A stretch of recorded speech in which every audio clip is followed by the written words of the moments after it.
mioabio an Jehovah ry tany rehetra, manompo an Jehovah amin'ny fifaliana, mankanesa eo anatrehana amin'ny fiobiana.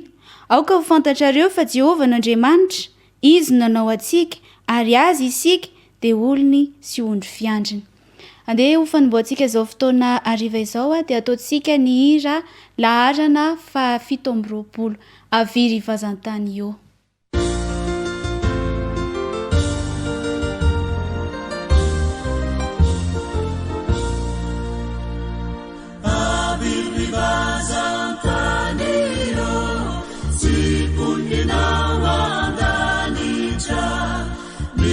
Isabel caminha me fala voltandeibe saya mudena marube evitare camidera saya mudena marube evitare camidera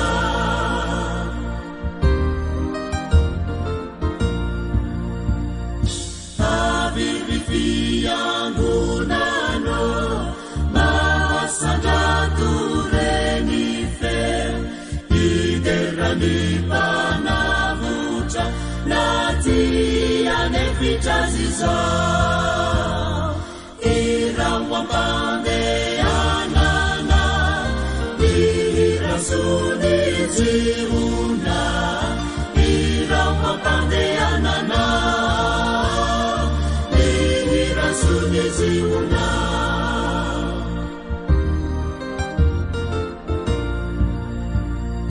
Aviriua Punzio Camifalia Buku Fafaduza Yanar Mirai Sapel Camira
Eraka vavakatsika tompoko.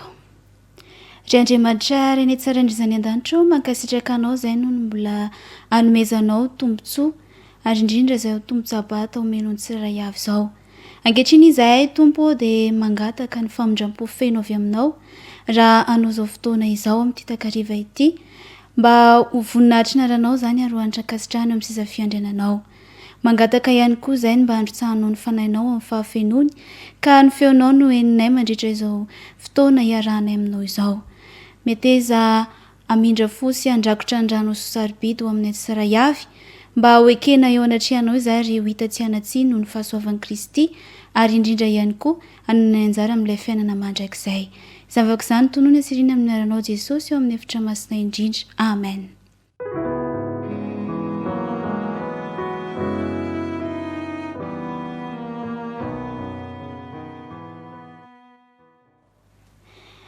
Ankehitriny dia mbola faly miarahabantsika indray amin'ity takariva folakandron'ny Sabata ity. Ny rariana dia ho ampiko ny fahasoavan'Andriamanitra isika amin'ny fotoana rehetra izay iarahantsika eto amin'ity izao folakandro izao ity. Ary ny fiadana amin'ny tompo ihany koa izay fanomen'Andriamanitra isaky ny Sabata ho an'ny zanany. Tsy ho diso anjara amin'izany isika mandritra izao tapany hariva iarahantsika eto izao. Androany isika dia amin'ity tapany hariva ity dia iresaka programa vitsivitsy izay horenesika amin'ireo tompona ndraikitra isan-karazany. Ny voalohany amin'izany dia iresaka isika mahakasika ny fahasalamana, torohevitra ara-pahasalamana. Ny faharoa manarak'izay dia iresaka ihany koa isika ho an'ireo tontolon'ny ankizy, tsy ataontsika diso anjara amin'izao takariva izao fa omentsika ny anjarany manokana ny ankizy. Ka isy ireo astuce iarahantsika amin'ny tompona ndraikitra manokana mahakasika izany ankizy izany.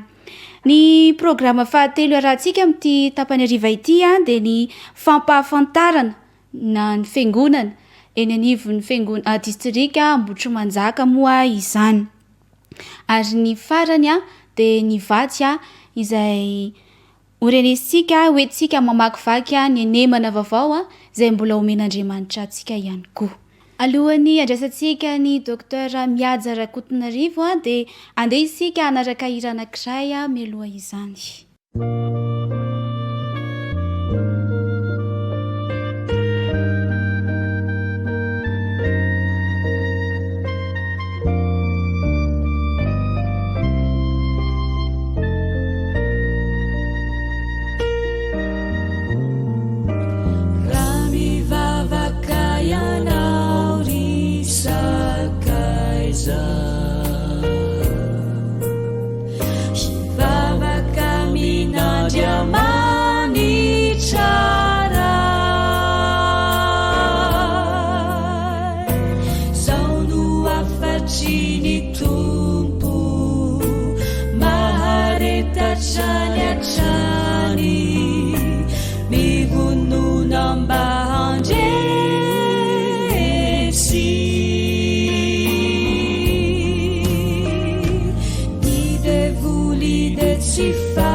Sana lumeni teirizuwa wampuna wiza naisukuni tananika findu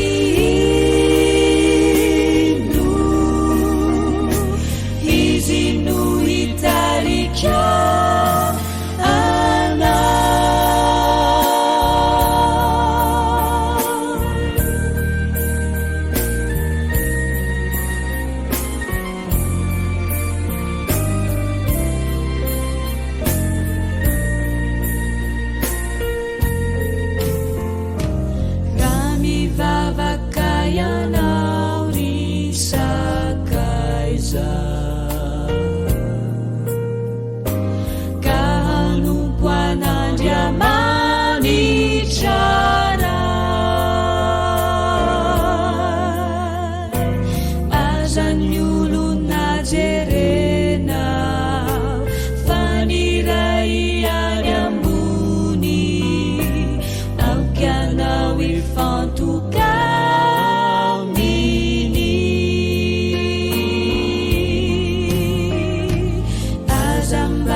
Susiwe walunu zerena Hira teni fikia sana lumeni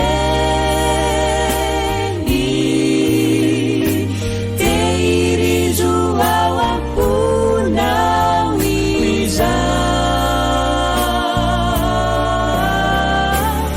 sokony tananika fizino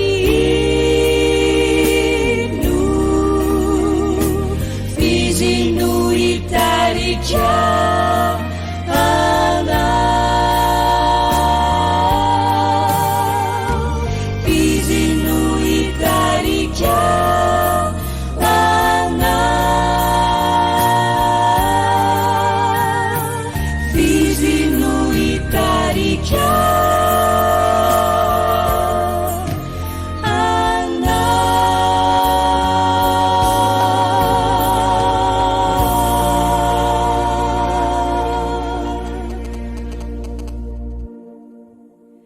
manamafy fiarabana efa nentin'ireo namana rehetra ny fandimby teto ary manolotra firarin-tsoa mba ho salama sy ambinina ho antsika tsirairay avy izay manaraka izao fandaharana mikasika ny fahasalamana izao. Androany isika dia hiresaka momba ny calcium ao amin'ny vatana sy ny calcium, ny fiasan'ny calcium ary ny tsingerin'ny calcium ao amin'ny vatantenantsika olombelona. Ny calcium dia kasinga mineraly amin'ny sakafo izay aterintsika miditra amin'ny alalan'ny vava miaraka amin'ny sakafo ary mikorina manaraka ny taovam-pandevonankanina dia rehefa aveo misy fifindrafindrana sy fomba fiasany maro zany ao amin'ny vatantsika. Hitantsika amin'ny sary fa raha mitelina fatra eo amin'ny 1 grama eo sika amin'ny sakafo izay hoantsika amin'ny calcium dia mifindra rehefa tonga any amin'ny tsinay dia mifindra makany amin'ny lalandra mikorina manaraka ny raha mikorina zany, misy fatra mikorina manaraka ny raha zany izay avy amin'ilay fatra avy any amin'ny sakafo avy ao amin'ny tsinay zany dia mifindra makany amin'ny raha eo amin'ny 700 miligrama eo araka ny hitantsika eto amin'ny sary ary ao amin'ny raha dia afaka mifindrafindra ny fatra avy ao amin'ny raha miala ao amin'ny raha izy dia misy kosa makany amin'ny taolana, any no atao hoe réservoir, any no fitehirizana ny calcium antsika, any amin'ny taolana zany ny fitehirizana ny calcium ao amin'ny tenantsika.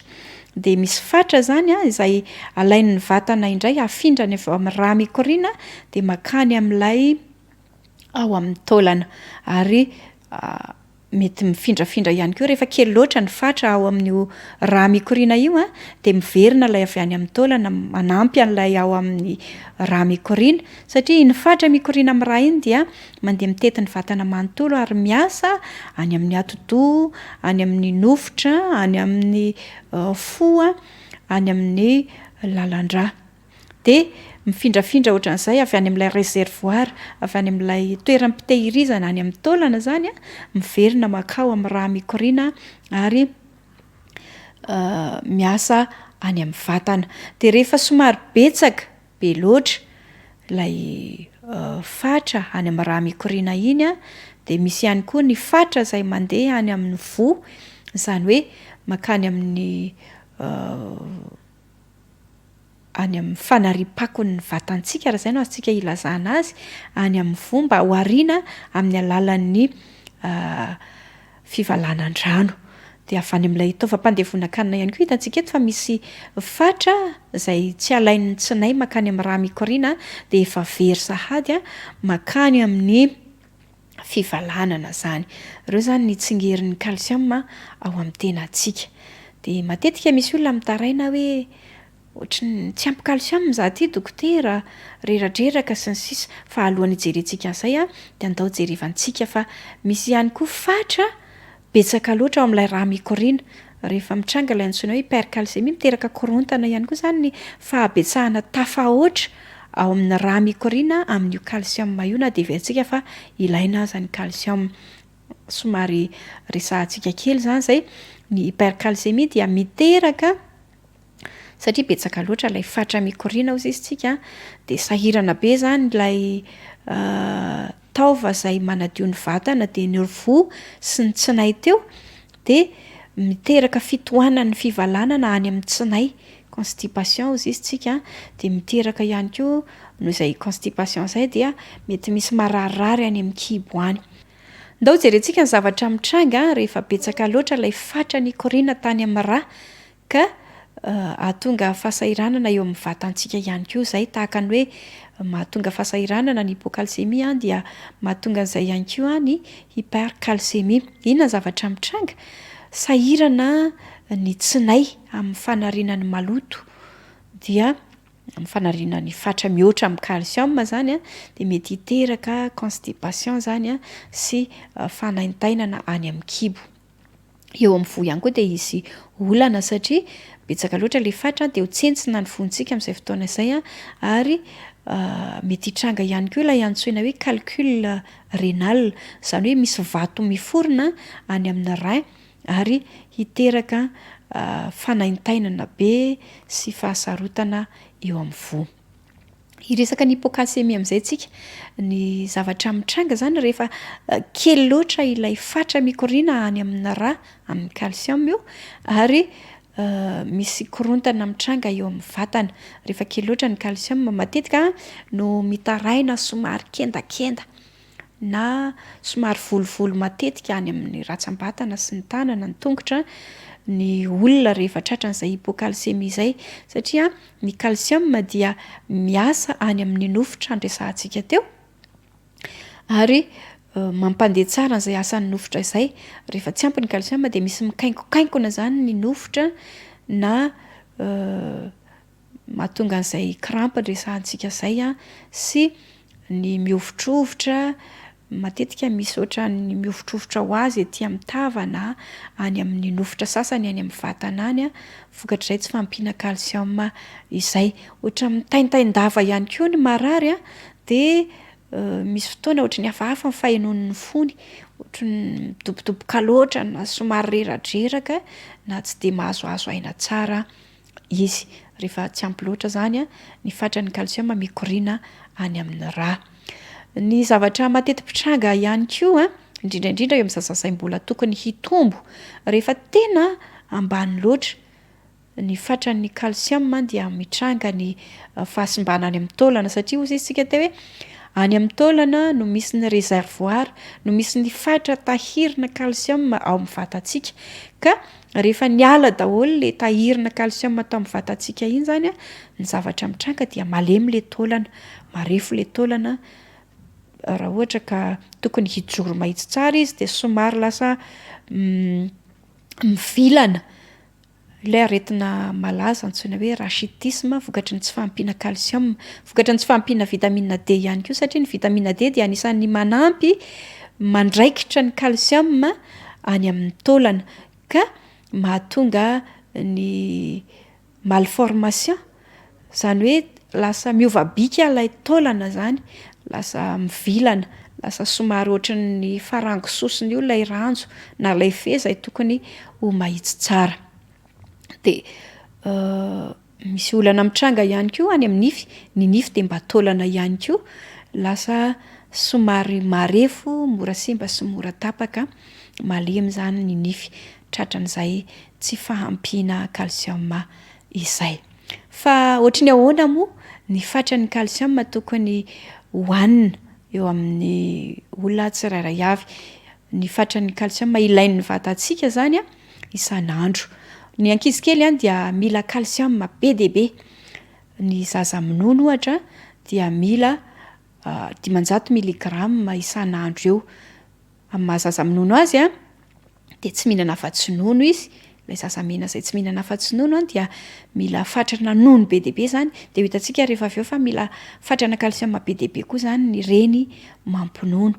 Ny ankizy kely dia ilaina toy izany izay fisotrondro nono izay na dia ao amin'ny efa tsy misara na efa misara nono ary le zaza satria ny calcium dia betsaka ao amin'ny ronono de ilaindreo. Hitantsika eo amin'ny sary zany ny fatra ilaina ho an'ny ankizy 500 hatramin'ny 700 na 700 milligramme isan'andro. Rehefa melehibe ny ankizy de mitombo koa izay fatra ilaina izay, mahatratratra any amin'ny 2 grama na 200 grama isan'andro. Ny olon-dehibe na ny antitra na ny tanora na ny lehilahy na ny vehivavy dia mila ny calcium ihany koa afaka mitaky eo amin'ny 700 hatramin'ny 20 miligrama isan'andro eo a ny vatan'izy ireo.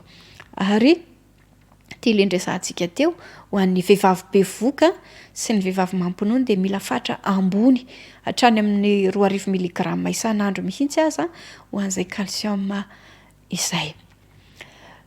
Aizavy ary ny sakafo mety hitondra calcium ho an'ny vatantsika. Resakantsika teo hoe ny ronono dia be dia be ny calcium ao aminy, mihoatra ny 200 miligrama ny calcium ao anatin'ny ronono.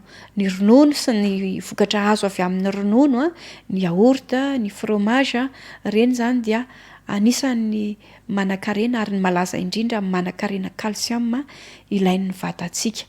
Dia izay mahatonga ny sakafon'ny zaza ronono, ary ronono fatra betsaka amin'ny sakafon'ny ankizy. Dia ilaina zany ny ronono. Misy ihany koa ny voan-javatra toy ny soja ohatra. Tsara ny manamarika fa ny ronono azo avy amin'ny soja dia be calcium kokoa noho ny ronono nonon'omby zany. Ny voan-javatra toy ny soja dia be calcium, eo ihany koa ny tsaramaso fotsy lena indrindra dia ahitana fatrana calcium betsaka araka ny hitantsika eo amin'ny sary. Eo ny anana sy ny legioma isan-karazany. Resahantsika ohatra ny anandrano dia tena manan-karena calcium. Eo ihany koa ny brocoli izay sakafo tsy dia mahazatra antsika loatra ary somary lafolafo fa manan-karena anti calcium ity ihany koa zany ny brocoli. Dia ny haricot vert sy ny épinard dia samy manana fatra betsaka amin'izay calcium izay ihany koa.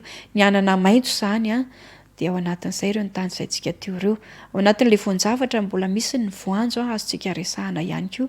Ny amande dia ahitantsika calcium ihany koa. Dia iresaka indray ny amin'ny voankazo ao anatin'ny voasary anankiray zao ohatra hitantsika eto amin'ny sary dia misy calcium hatrany amin'ny 50 miligrama any. Dia ny voankazo nohamainina toy ny voaloboka maina ohatra na ny aviavy maina dia samy misy calcium. Ny daty voankazo tsy misy eto amintsika izy io fa misy tahiriny kosa amidy eny amin'ireny tsena manara-penitra, eny amin'ireny supermarché ireny dia anisan'ny be calcium ihany koa. Eo ny chocolat, eo ny trondro ambifotsy. Ny hazan-dranomasina toy ny sardine dia tena manan-karena amin'ny calcium tokoa, ary tsy ny calcium ihany fa ilay kasinga anankiray antsoina hoe oméga 3 izay anisan'ny ilain'ny vatana ihany koa dia ao amin'ireny hazan-dranomasina ireny. Rehefa oviana no mety hitranga ny tsy fahampiana calcium eo amin'ny vatantsika. Inona no mety hiteraka n'ilay hypocalcémie no resahantsika teo zany, antony vitsivitsy no resahantsika. Ohatra hoe tsy ampy ny fatra natelina tamin'ny calcium, zany hoe ny fatrana calcium entin'ny sakafontsika zany kely loatra. Amin'izay fotoana izay mety hitranga ny hypocalcémie, mety misy kasinga tsy hita mihitsy zany eo amin'ny sakafo, ohatra hoe sakafo tsy miovaova dia mahatonga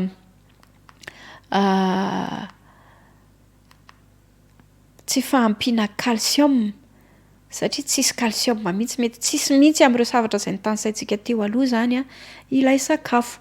Mety hitranga ihany koa ny hypocalcémie ohatra hoe rehefa misy olana zany ao amin'ilay fifindranony fatra avy ao amin'izay voatelina any amin'ny fitaovam-pandevonan-kanina mankao amin'ny rà, ilay antsoina hoe absorption zany, misy korontana.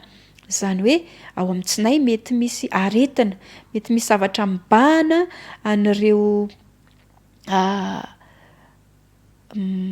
maso mpitsetsitra, ataontsika hoe maskoditra mpitsentsitra ao amin'ny tsinay izay ifokan'ilay fatra avy ao amin'ny tavampandevonan-kanina makany amin'ny lalan-drà mety misy zavatra mibahanao ataontsika hoe mikroba ohatra na parazita isan-karazany kankana ohatra na misy loto manelingelina ihany koa na misy aretina mihitsy misy fofotosana na misy karazana cancer na misy hémorragie any amin'ny tsinay ihany zany de miteraka an'izay olana zay zany hoe rehefa maninona no makany amin'ny dokotera ihany koa mila fitandremana sao ho tratran'izay hypocalcémie zay rehefa misy an'izay korontana izay ohatra ataontsika hoe mivontovonto ny vatana ohatra mazava ho azy moa fa de anisan'ny fambara manaitra rehefa lasa lavitra loatra ary zany hoe mivontovonto zany satria mety misy zavatra hafa ihany koa ankoatra ny calcium zay tsy entin'ilay tsy tafiditra zany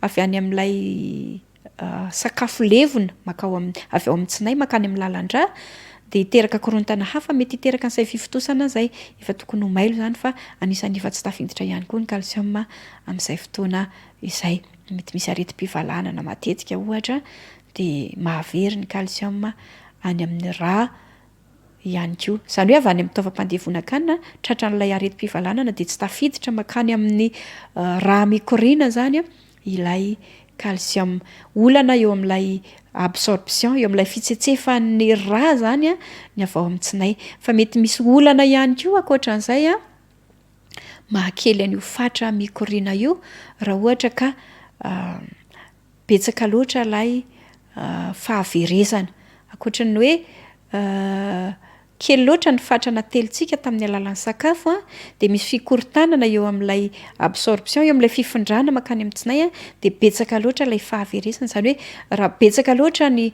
calcium ampiasain'ny vatantsika kanefa tsy mifandanja amin'ireo fatra ndresahana teo aloha izay nampidirin'ny vatana sy nitsetsefindreo ohatra zany eo amin'ny vehivavy bevoka raha ohatra ka mahabevoka anazy dia mamorona ny calcium ho an'ilay zaza ao am-boka ihany koa izy mizara ny calcium ny amin'ny zaza ao am-boka zany ilay reny ary ho an'ny vehivavy mampinono de manome ny fatra ilain'ilay zaza minono aminy ilay reny mampinono karaha kely loatra ny fatra azon'izy ireny amin'ny alalan'ny sakafo betsaka loatra ilay fatra tsy maintsy fironiny ho an'ilay zaza minono aminy sy le ao am-boka amin'izay fotoana izay de ho tratrany hypocalcémie na ny tsy fahampiana calcium zany ilay reny amin'izay fotoana izay zavatra tokony ho tandremana de efa ndresantsika teo moa ny fambara mitranga raha ohatra ka misy izay tsy fahampiana calcium zay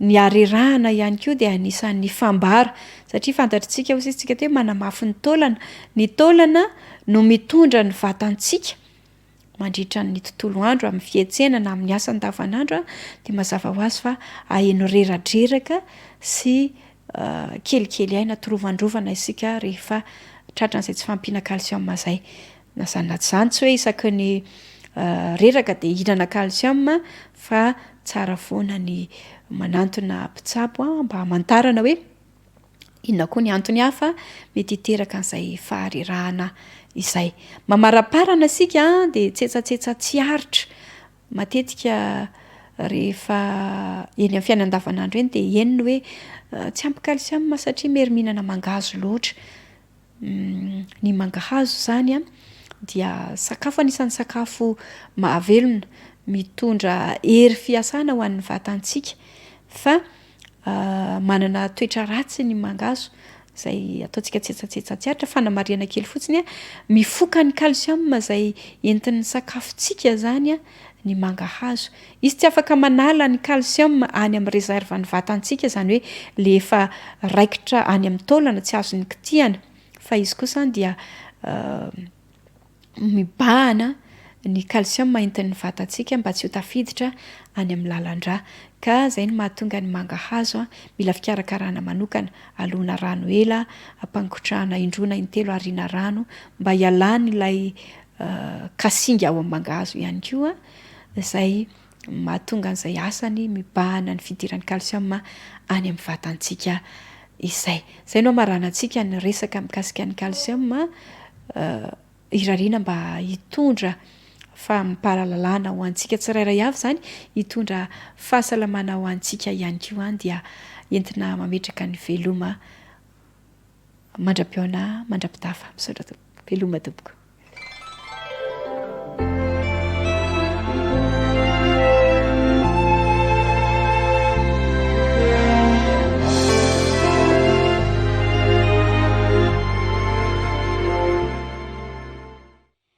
alohan'ny andrenesantsika ny programa manokana natokana ho an'ny ankizy ary amin'ity ity dia izay hoentin'ny chef tain'ny ando avy eo Samarina dia andeha isika anaraka hira anankiray.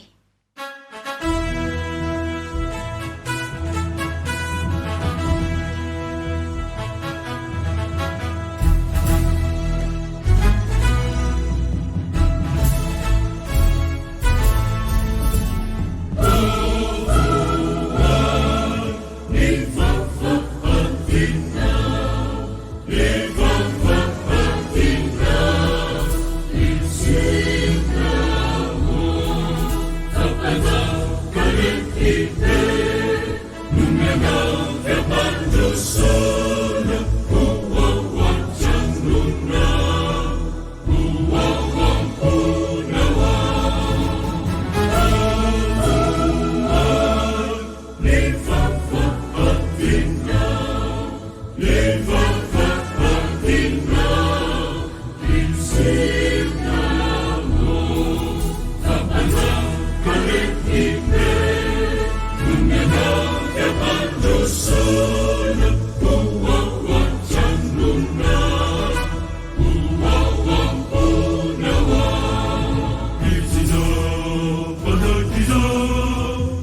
faly miarabantsika kizikely rehetra ny tokantrano indray a ary fiala marahaba ndray amarivana keo androantsika dia anamboatra voninkazo ohatrity ary fanamboarantsika ty voninkazo ty a dia mila reto fitaovana manaraka reto tsika mila taroby tsika manodidina 9 cm eo ary mila baloma ihany koa tsika maro loko arak'izay itiavantsika anazy mila ihany koa isika tady rofia efa voatapatapaka ary farany mila isika scotch. Nimerina ny arahaba ho antsika rehetra milohan'ny anaovantsika n'ilay voninkazo raka izy a dia andao aloha ampahafantariko anareo a reto namana mahafinaritra miaraka amiko ireto ao anatin'izany a i Valérie a dia i Cynthia ary i Joary ny tenako moa zany a dia i Niando.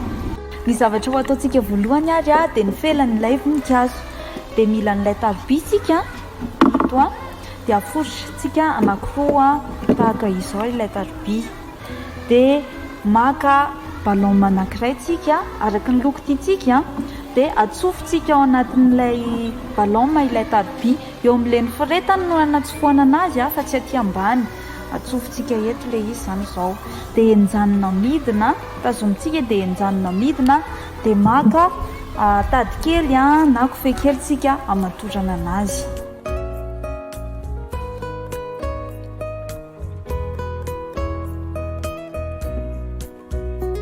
Rehefa voafatotra ilay izy a dia enjantsika ilay aty ambony ilay naforitrintsika teo a efa misy baloma zao izy io a dia enjantsika ahafahantsika mahazo an'ilay felany. Ndao ary samy anamboatra ny felan'ilay voninkazo daholo tsika tsy anankiray ihany a fa ataontsika maromaro a amin'izay tavoaka mahafinaritra ny voninkazo kely tsika. Fazony ny Valérie alaina ny taroby a dia aforitra anankiroa dia alaina ilay baloma aforitra anankiroa ety amin'ny lohany ety izany aforitra tsara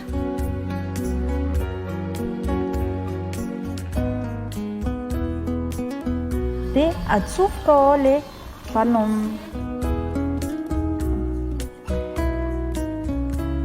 dia maka fekely a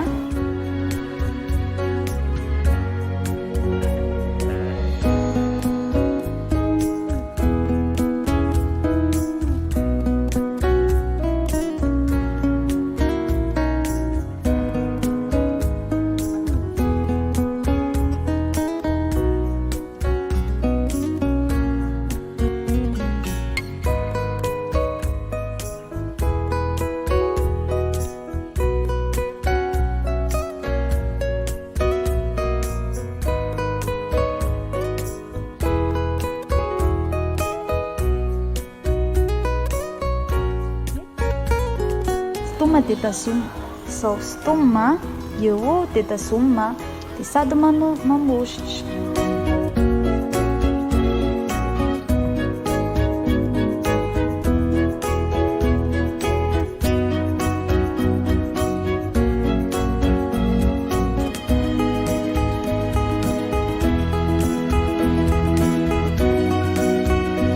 Dia rehefa vita dia enjanona ilay taroby ao anatiny dia mahazo felam-boninkazo anankiray.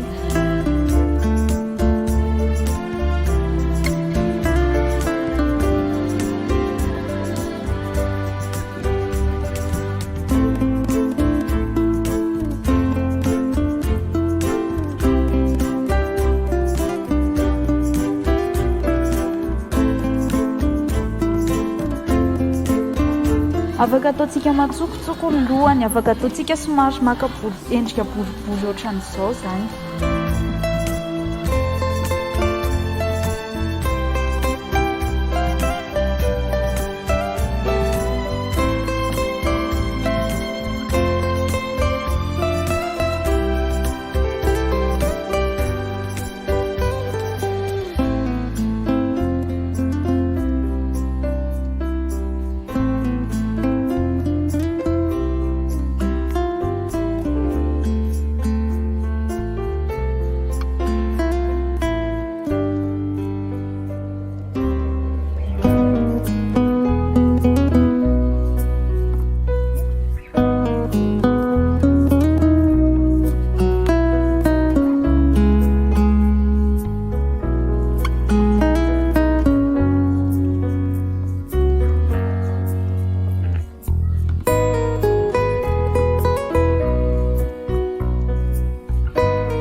rehefa navita felany maromaro sika dia ho atambatritsika amin'izay ary izy izao alaina tsiraray a dia atambatry.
Rehefa vitatsika le izy a rehefa avy natambatra napitsika scotch anambarana anazy a dia mahavita tahaka an'izao tsika mahavita voninkazo tahaka an'izao tsika tsy voatery ohatr'izao ihany a fa afaka mamorona ihany koa ianao a tahaka ny reto namantsika reto izao a na vita karazana voninkazo a hafa ry zareo.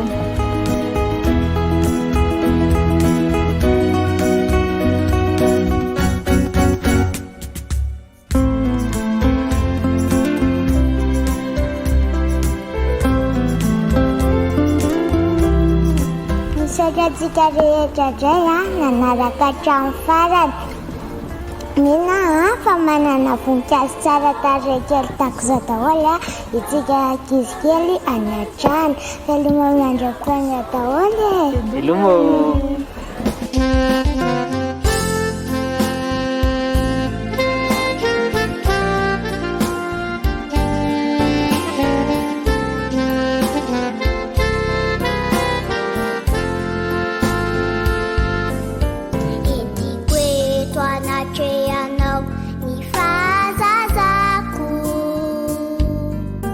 Bausa sa endriau siang kadu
misaotra betsaka ny docteur Mihaja Rakotoniarivo sy chef tenanto isika nitondra atsika tamin'izay fandaharana anankiroa ny sesy izay.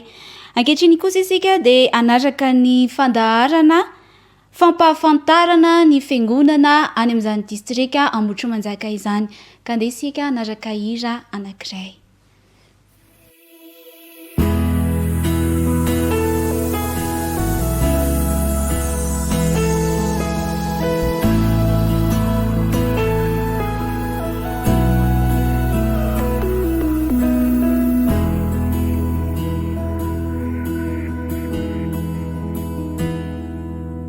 Tsasiako fotoana fa iantoraka foana anilanao tokoa. Tsy hidiry hitambify ankindo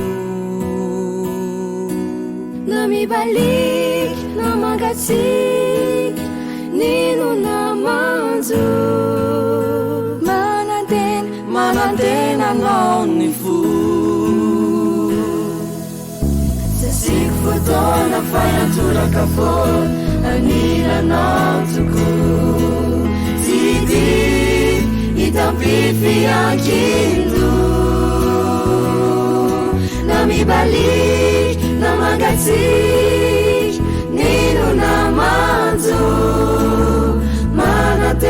manantena anao ny fo.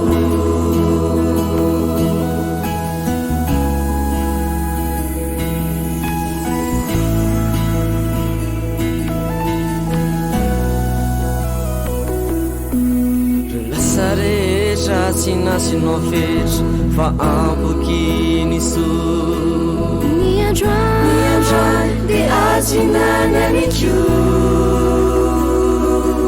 tsisy aiai ianao ny tay randra manitra sambatrao ka finaritra.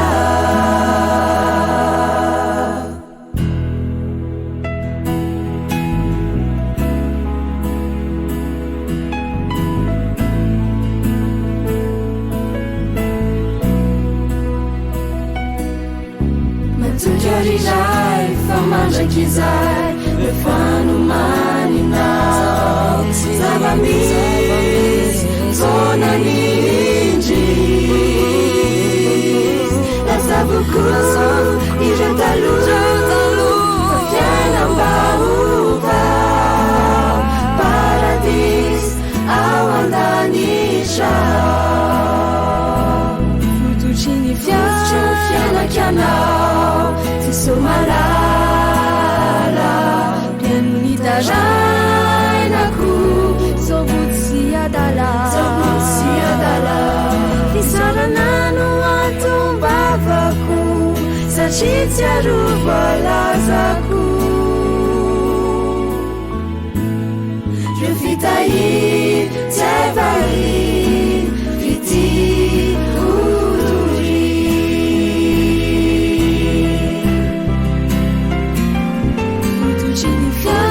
fianakanao sy somalala piano ny tarainako zobutsy adala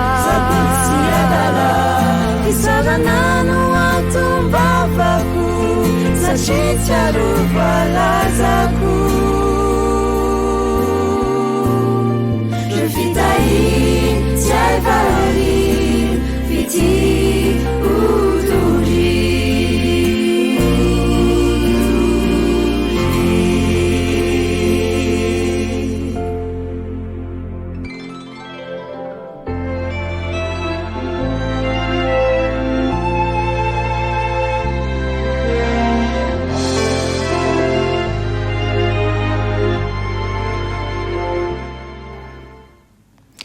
Faliana trano no iresahanantsika ao anatin'izao fotoana manokana izao. Amin'izao fotoana izao dia ndeha ho resahantsika hoe misy fiangonana anankiray any amin'ny distrika Ambohitrimanjaka any, dia ny fiangonana fiakarana izany. Izy io raha somary tsahivana kely amintsika ny tantara izay tantaran'ny fiangonana zany dia ny hoe tao anatin'ny tamia no ny angany zany fiangonana izany. Zany hoe tarika miasa zany vondron'olona tarika miasa hiasa hanao asa fitoriana filazantsara. Izy io a de tao amin'ny fiangonana adventiste Tsahamarina no ny angany. Rehefa avy eo de nisy tokantrano anankiray nivondrona tao anatin'izany hoe anangana an'izany zany.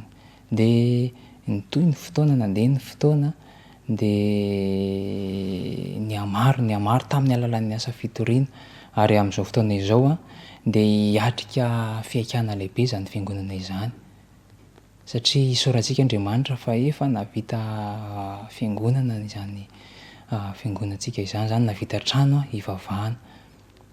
Ka ny 8 septambra ho avy izao no isy an'izany fitokanana izany trano izany. Rehefa niatrika fotoana zany zany hoe ny fotoana niatrehana hoe aiza nahita fiangonana sy ny sahala amin'izao de isaoran'Andriamanitra fa de natsangana fiangonana izany, trangana trano izany fiangonantsika izany eny amin'ny distrika n'Ambohitrimanjaka eny. De izy io raha jerentsika de zao ny planina ny hoe io zany ny fiangonana zany rehetra raha findresahana teny aloha. De amin'izao fotoana izao ho avy ny fotoana, efa ao anatin'ny fanomanana zany amin'izao fotoana izao ny fiangonana, anatin'ny fanomanana tanteraka satria efa ao akatoka, efa ray volana latsaka sisa de ho avy zany fotoana izany. De angatahana ambavaka amintsika sahady amin'izao fotoana izao satria fotoana lehibe manan-danja eo anivon'ny fiangonana izany. Toy izao ny fandaharam-potoana raha resahantsika kely de ny hoe amin'io sabata io de iarahantsika ampitantanà eto anivon'ny fédération izany fanokanana izany fiangonana izany. Ary amin'io andron'io sabata io ihany koa de aneho ny talentany sy ny fanomezam-pahasoavana ny zanaky ny fiangonana, ary iarahana amin'ny distrika amin'io fotoana io. Zay moa mahafinaritra ny distrika n'Ambohitrimanjaka zany, de mifanotrona rehefa tonga ny fotoana zany sahala amin'izao de mifanotrona amin'ny alalan'ny rehetrarehetra mihitsiny, ka ny hariva zany de isy an'izay fotoana izay. Ny maraina moa zany de ho avy eo ihany koa ireo ambaratongam-pahefana eo anivon'ny fokontany sy ny commune eo an-toerana. Ary tsy vitan'io sabata io ihany zany ilay fitokanana fa isy ihany koa ny antsaam-piderana zay ho atao sy ho tanterahana ny alahady. Araka indresana teo zany de ny sabata ny zanaky ny fiangonana indray anjara, fa ny alahady de isy an'ireo ataontsika hoe groupy izay andray anjara ao anatin'izany ny alahady zany manomboka amin'ny ray io fotoana io. Mahafinaritra be satria io de efa drafitrasan'ny asa fitoriana toy andray zany, de ny angatahana-tsika de ny hoe eto ambavaka izahay any amin'ny distrika n'Ambohitrimanjaka sy ny ao amin'ny fiangonan'ny fiakarana amin'ilay fotoana fanokanana io, satria zava-dehibe sy manan-danja io. De zay zany mety ho fandehan'ny fandaharan'ny programma. Io fiangonan'ny fiakarana io ihany koa de amin'izao fotoana izao de ao akatoko ny asa fitoriana satria ao zany ny asan'ny tami zany, araky ny fandresana tany am-piandohana moa zany de tami ny ingan'ny fiangonana, ary izay ny mahafinaritra ny fiangonana koa de miasa amin'ny alalan'ny tami zany. De misy tami maromaro ihany koa zany zay efa mitsangana, ka ao anatin'izay de isy ny conférence zay ho ataon'ny tami.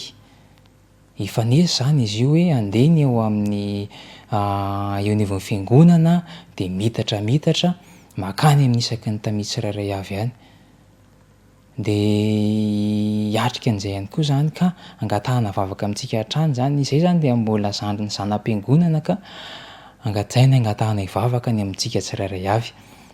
De ny fotoana rehetra zany de eo anivon'ny fiangonana hatrany zany no miainga ny fandaharam-potoana, ka inona zany de hoe iseho ny voninahitra Andriamanitra amin'ny fotoana io ary maro a ny oliana nohony zany fotoana izay atao izany, maro ireo liana ary ny riana de ny hoe maro ny anandona an'Andriamanitra mba hahafahan'izy ireo mandray ny famonjena amin'izany toerana manodidina any fiangonan'ny fiakarana izany. Ka dia ny tompo anie mitahy izany asa zay ho atao izany sady ary fampitondram-bavaka isika ary antenaina fa iseho ny voninahitr'Andriamanitra araka ny fandresahana teo mba hahafahana manitatra ny asa. Zay moa zany ny tanjontsika amin'izao fotoana izao de ny anitatra ny asa mba hahafahana mitory ny filazantsara ary araky ny resahan'i Jesosy Kristy de ny hoe nanome baiko atsika izy hanao ny asa fitoriana ny filazantsara. Ka alahoery raha lay pray fanantenana isany ny amin'izany asa zay atao izany ary araky ny resahana teo averimberina hatrany de ny hoe ndeha isika ifampitondram-bavaka mba hahafahantsika mamita ny asa ny amin'ny fitoriana ny filazantsara. De tahasala amin'izay zany ny ezaka zay ataon'izany fiangonana zanam-piangonana ao fiakarana ao anatin'ny distrika Ambohitrimanjaka izany.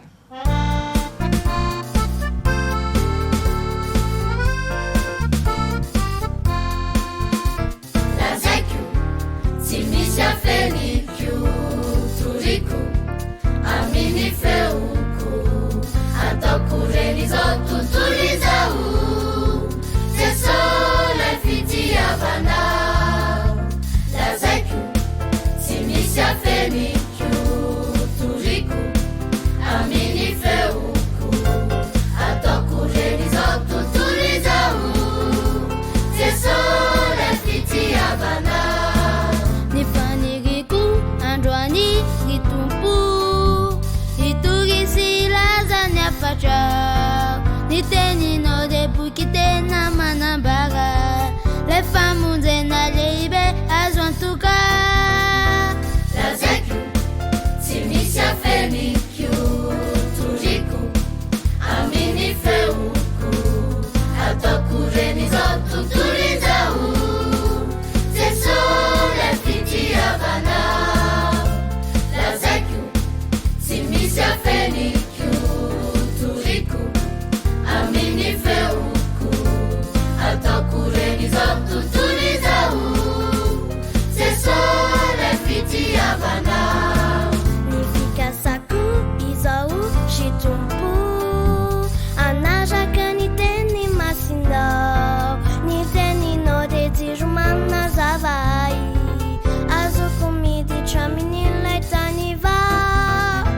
Lazaiko tsy misy afeniko toriko amin'ny feoko ataoko reny zao tontolo izao Jesosy fitiavana. Lazaiko tsy misy afeniko toriko amin'ny feoko ataoko reny zao tontolo izao Jesosy fitiavana. Ataoko reny zao tontolo izao Jesosy fitiavana. Jesosy fitiavana.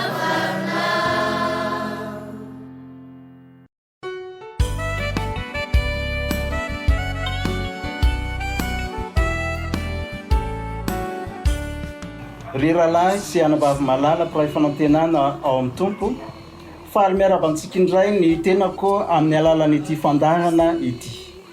Miaina ao anatin'ny vanim-potoana sarotra tokoa isika ankehitriny vahoaka an'Andriamanitra ao anatin'izao vanim-potoana farany izao raha ny famitana ny iraka fitoriana ny filazantsara no resahina. Fotoana masarotra ny asa fitoriana mivantana indrindra ny fitoriana mafaobe izao vanim-potoana misy antsika ankehitriny izao. Na dia eo aza nefa n'izany fahasarotana izany dia viana hitambarana ny hoe vitaina ny fitoriana ny filazantsara. Isan'ny manaraka ny paikady Ailgo na andeha ao ny distrika Ambohitrimanjaka. Raha ataondray ny tompo maso ny toerana misy izany distrika Ambohitrimanjaka izany mazava ho azy dia ao anatin'ny faritra nalamanga izy ao amin'ny distrika nambodratrimo izay ahitana commune 3 mandrafitra ny fiangonana 5 eto amin'ny distrika nambotrimanjaka. Ka ny commune Ambotrimanjaka dia ahitana fiangonana anankitelo izany, ny fiangonana Ambatobe, ny fiangonana Antsamarina ary ny fiangonana eo Fiakarana. Ny fiangonana Manjaka Est kosa dia hita ao amin'ny commune Ampangabe izany, ary ny farany dia ny fiangonana Morarano izay hitantsika ao amin'ny commune Fiadanana. Betsaka ny tsipria ny tianao tantaraina ho amin'ny ity anio ity, fa nietsika izay nahitana vokatra sy fanantenana ary fombiazana no andeha anaovana tatitra izay nanaovana dina tahaka izao. Itory ny afatry ny anjelitely sy manao mpianatra ny firenena rehetra hatratrarana n'ilay hoe ny membre rehetra mandray anjara. Ny faharoa dia ny fitehirizana tsara ny membre. Fikolokoloana ny aim-panahy ny membre amin'ny alalan'ny fanamafisana ny fomba vaovao, amin'ny alalan'ny fomba vaovao ny fianarana ny leson'ny sekoly sabata mba hisy akiny eo amin'ny membre izany fianarana izany. Ny manaraka dia ao koa ny klasy fanamafisana orona, ny membre vaovao ireo vao vita batizy izany ho mafy orona sy tsara ofana isaky ny sabata amin'ny ray ora sy sasany. Ankoatr'ireo moa dia ny fisian'ny tami isaky ny faritra misy ny membre izany. Ho fanatanterana izany ary dia ny firaisan-tsaina, ny fiarah-miasa, ny fitiavana no ny fampitondrana hamitana ny asa. Ampiasaina ny lesona fanantenana ho ary voalohany, faharoa, fahatelo mba hahafahana mitory amin'izy ireo. Nanokana fotoana indray mandeha isam-bolana ny fiangonana mba ahafahana mamoaka ny andiany izay mahavita ny fianarana ny lesona ara-baiboly amin'ny taratasy fanantenana ahy, mba azahoana manolotra azy ireo ny sertifika sy ny fanomezana ho fankasitrahana azy ireo. Ka dia antenaina fa ahitana fombiazana, ahitana vokatra izany tetikasa izay tanterahan'ny fiangonana ao anatin'izao valana retina izay misy eo anivon'ny firenena misy antsika izao. Ny 20 Aogositra izao ary dia efa isindray ny famoahana ny andiany faharoa sy ho fampitomboana ny fifandraisana amin'ireo lina. Ary ny 20 ny volana Aogositra kosa dia isy ny fijinjana santatra batisa ho amin'izany ezaka sy tetikasa lehibe izany. Eto am-pamaranana ary eto am-bavaka ny mba tsy hisian'ny sakatsakana eo amin'ny asa, indrindra ny toe-javatra ankehitriny noho ity Covid-19 ity. Eto am-bavaka ny toyan'ny atrikasa, indrindra ny daty ny 20 sy ny 20 ny volana Aogositra izao. Andriamanitra ne hitahy ny asany ety amin'ny distrika Nambotrimanjaka ary ahita fombiazana amin'izany tetikasa izany ane ny membre ny fiangonana ao anatin'ny fikolokoloana azy ireo. Amen.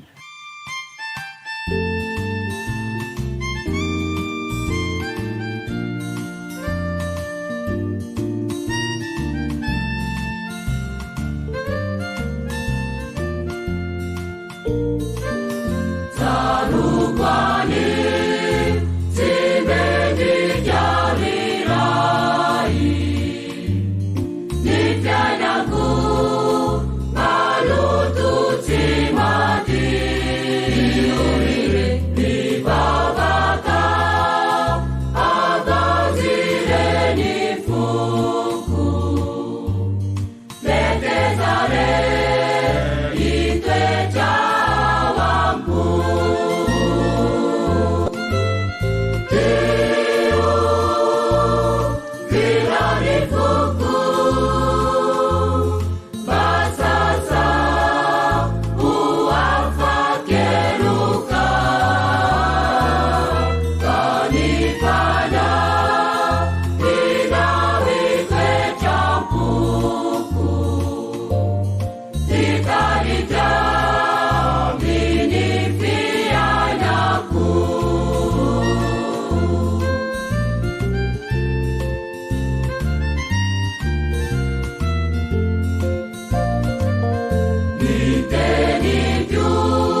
Alohany amakivaky itsika iny eny maniny a dia manana vatsy isika entsika mamaky izany enemana vaovao izany. Koa alohan'ny tondrany ray aman-dreny Rakotondrabe André izany vatsy farany amin'ny Takariva ity izany a dia andeha isika anaraka hira anankiray.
Amin'izao fotoana izay handraisana ny vatsy izao a dia miarahaba amin'ny vahoakan'Andriamanitra rehetra ny tenako ary mialohan'ny handraisana ny vatsy a izay hoe tsika mamakivaky ny herinandro dia manasa antsika rehetra hivavaka tompoko.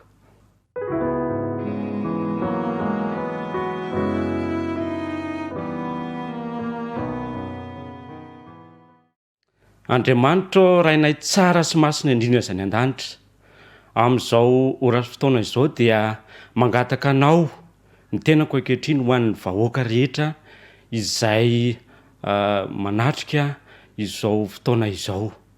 Tombo tsara indrindra handalo herinandro mahafinaritra izay ary mino izahay fa manana hafatra ho anay ianao izay hoentinay mamakivaky ny enemana vaovao. Ho tononona ny vavaka amin'ny anaran'i Jesosy. Amen.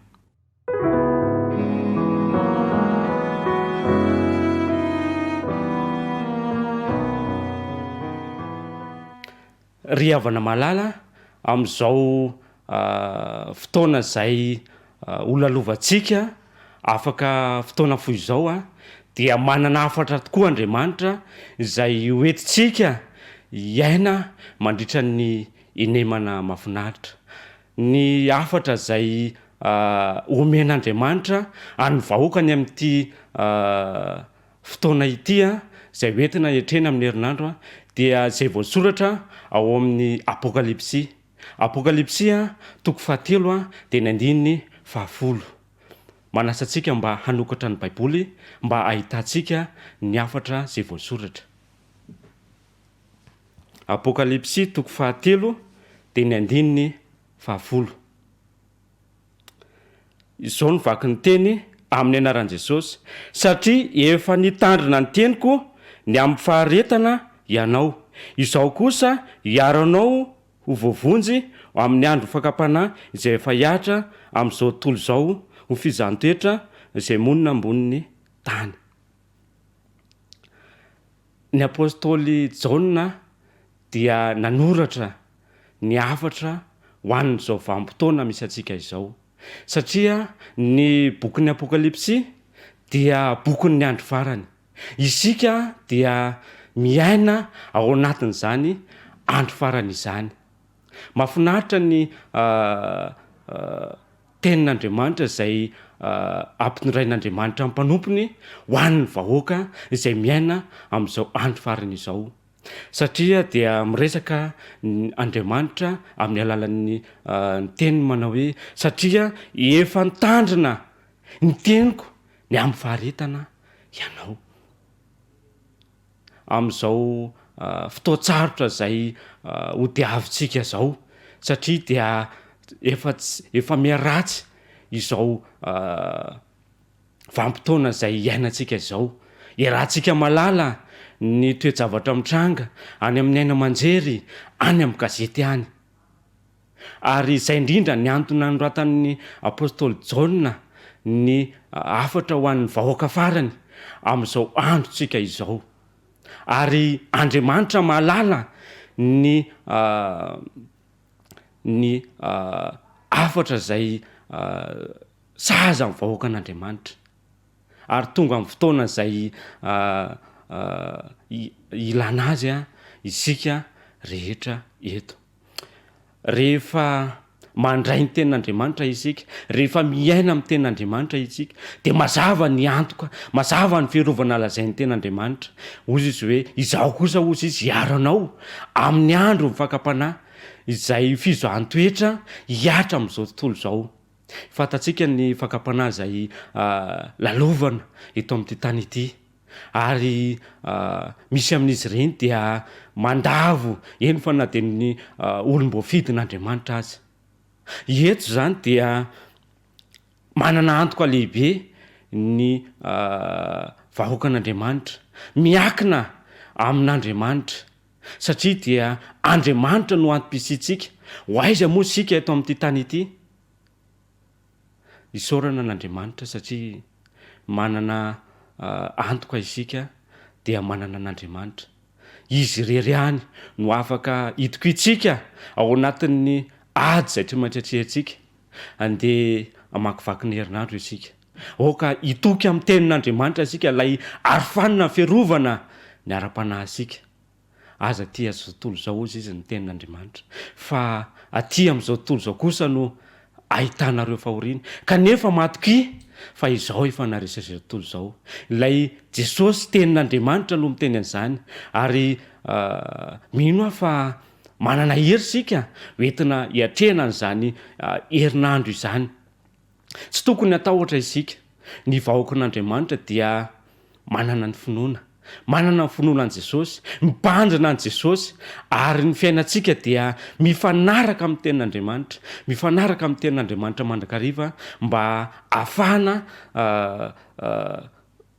afahan'andriamanitra miaro antsika mahafinaritra ny voalazan'ny tenin'andriamanitra hoe ny anjerin' Jehova mitobo manodidina eto amin'ity tany izay andalovantsika ity a dia misy ny herin'ny fanandrina herin'ny tsara ary io ihany koa ny herin'ny ratsy isika dia mitoky amin'i Jesosy ilay manana hery ahafahana manohitra an'izao tontolo izao isika no vavolombelona izay nametrahany Kristy ny teniny ka azo antoka zany raha andalo enemana isika fa ho tavavoaka mpandresy ary tsy maintsy miady isika manoloana ny zavatra mitranga eto amin'izao tontolo izao tsy maintsy mitraka isika satria dia efa nampafantatra antsika dia miloha ny ten'andriamanitra ny amin'ny zavatra izay hitranga tsy ho ela intsony ary anisan'ny famantarana ny amin'ny fiavian'i Jesosy eny amin'ireo lanitra izany rehetra izany ka azakivy fa oka isika hatanjaka amin'ny finoantsika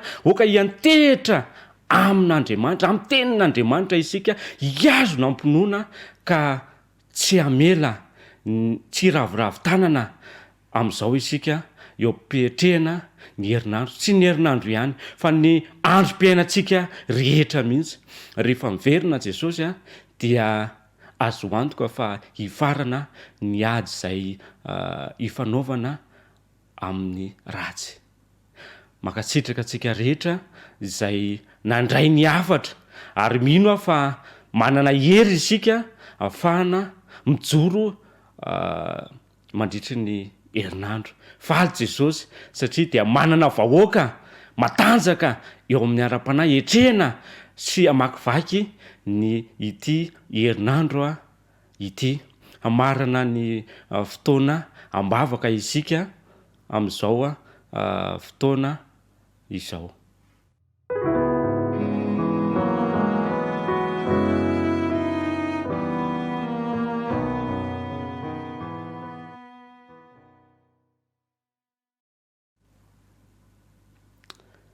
Andriamanitra rainay tsara sy masina indrindra izay ny an-danitra misaotra makasitraka anao lehibe indrindra izahay satria dia namenao teny hery izahay izay hoentina hiatrehana ny herinandro tombo tsara indrindra ny angatahako aminao dia mba ho tanterahanao tokoa ny teninao amin'ireo vahoaka an'Andriamanitra izay nandray ny vatsy hiatrehana amin'ny herinandro ary tsy hiverina aminao zany teniny izany raha tsy efa nandresy amin'ny ady sarotra izay tsy maintsy hiatrehana mandritry ny herinandro azo antoka tompo malalo ny fiarovana misaotra makasitraka anao lehibe indrindra izay ary mino izay fa tsy maintsy ho tavavoaka mpandresy satria dia miaraka aminao mandrakariva izay hitandrina ny teny izay voasoratra mba fiainana tokoa mba hiarovana ny ara-pananay ary mba ahafana ihany koa tompo malalo